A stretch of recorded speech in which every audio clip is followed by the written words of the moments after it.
Okay, we're here again with BIO-S3 training, Jerry Ward, Internet Authority. So Jerry, what do you think about the trend, if it fits your macros, and you know how these kids are eating Pop-Tarts to fulfill their carbohydrates, etc. So what do you think of it, and what's your take on it? Well, my personal opinion is I actually use a very true traditional Iifym diet. Like, I have foods that I use, and like if I feel like eating all chicken one day, I'll eat all chicken. If I feel like eating, you know, I was dieting for the Delaware, like yogurt is one of my foods that I use.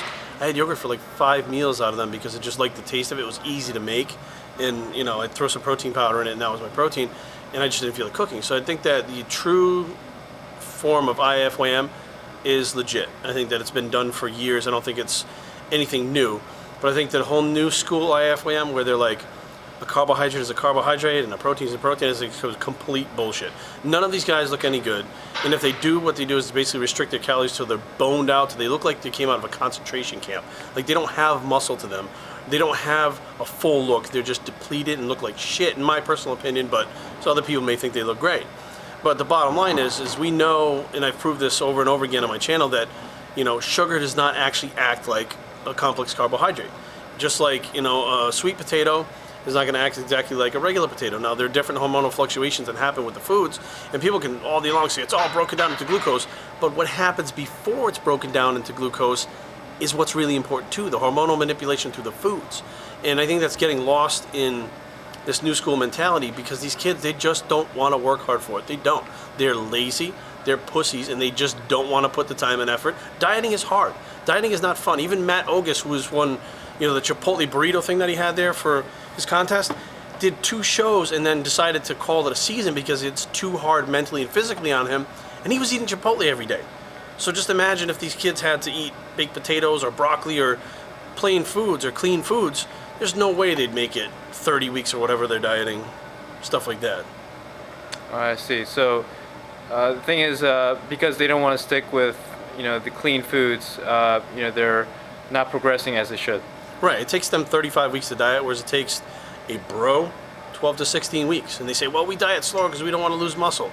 Well, if you're eating the right foods, you're not going to lose muscle. The problem is your calories are so low that, yeah, you have to take it slowly or you're going to lose muscle. It's because they're not doing it right. You know, they usually combine this Iifym sugar loading, or whatever the hell they call Pop-Tart loading, whatever the fuck it is. They usually combine it with calorie restriction. And they're like calories in, calories out. And, you know, you're seeing like an assembly line of these guys looking very similar, and they're not gaining, they're not getting bigger, they're not getting harder, they're okay, don't get me wrong, they look good. But when you look at them, you're not like, there's a bodybuilder. Like, there's a guy who's in pretty good shape. You know, do I think that they could progress faster if they stop doing that? Yeah, that's what happened in the past. It seems like, you know, the point of gaining 15, 16 pounds of muscle in a year within your first couple of years of training is kind of going out the window, and these guys are gaining like 2 or 3, 4 pounds a year, because they're not using the same foods. You know, these foods are digested a certain way. They're used by the body a certain way. And when you change those foods, you get something different. You know, and we're seeing that, but they point at the same people. They're like, look at Matt Ogus, look at this one, look at that one. There's a handful of people that are going to be able to eat whatever they want, and they're in the public eye, and they're still going to look good. But even Ogus, you know, admittedly said he was too depleted, even eating the burritos, because he was restricting calories, doing his cardio, dieting over a long period of time. It was the same outcome that a bro would have, except we'll do it in half the time and then have more muscle spared at the end of it, which that's kind of what bodybuilding is. Okay, so thanks again, Jerry Ward, BIO-S3 training, and we're the bicep with Iifym, if it fits in your mouth, and we're out.